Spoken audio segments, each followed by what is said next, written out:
रहल छी AP production के प्रस्तुति। हे मातु चरण सुखदान करू, आंचल के छाँव प्रदान करू।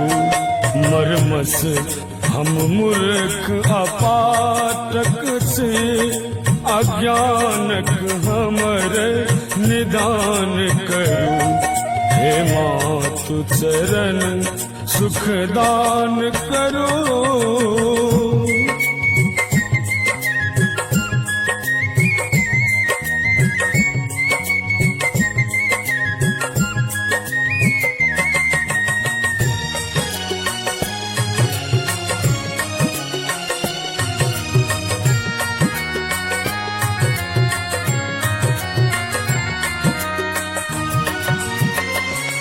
जग भाषा के परिभाषा तू, दुख में सुख के अभिलाषा तू।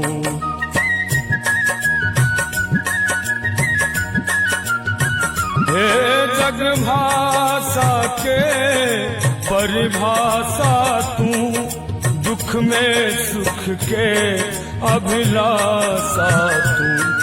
हे गर्भमयी धरु कर्ज कतक, हमने बल से बलवान करू।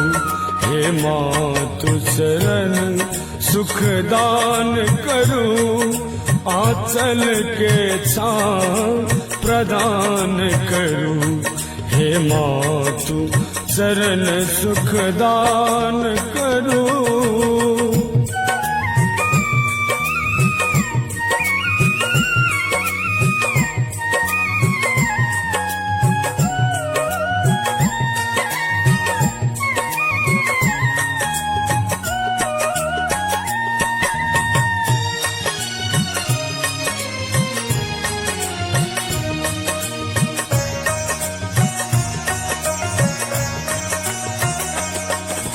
ज्ञान बिंदु के कोश अही, मुख बोल ज्योति भरोस अही।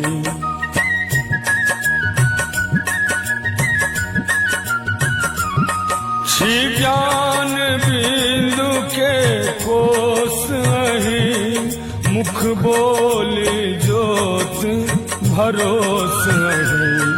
अहि आत्मगृह के प्राण कुंज, युग युग धर निज सम्मान करू।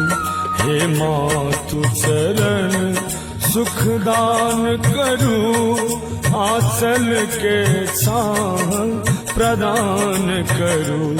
हे मातु चरण सुखदान करू।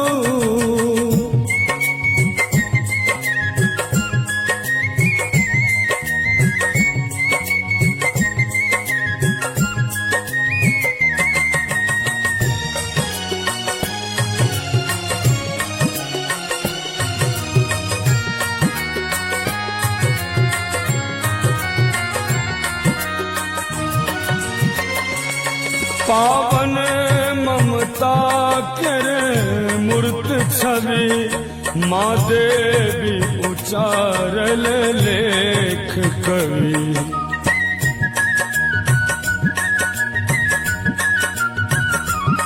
पावन ममता के मूर्त छवि, माँ देवी उचारल लेख कवि।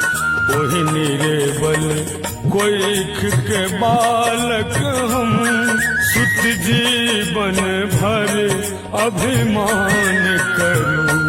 हे मातु चरण सुखदान करू, आंचल के छाँव प्रदान करू। हे मातु चरण सुखदान करू।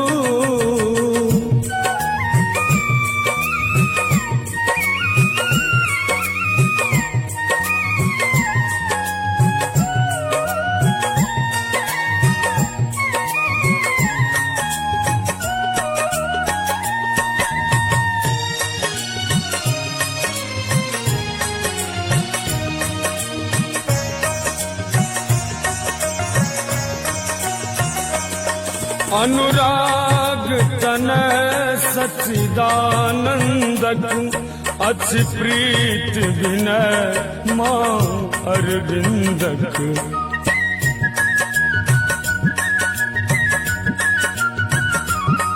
अनुराग तन सच्चिदानंदक अच्छी प्रीत विनय मां अरविंदक निज नेहक दीपक बारिक मां पुत गोद में लो आराम करो हे मां तू चरण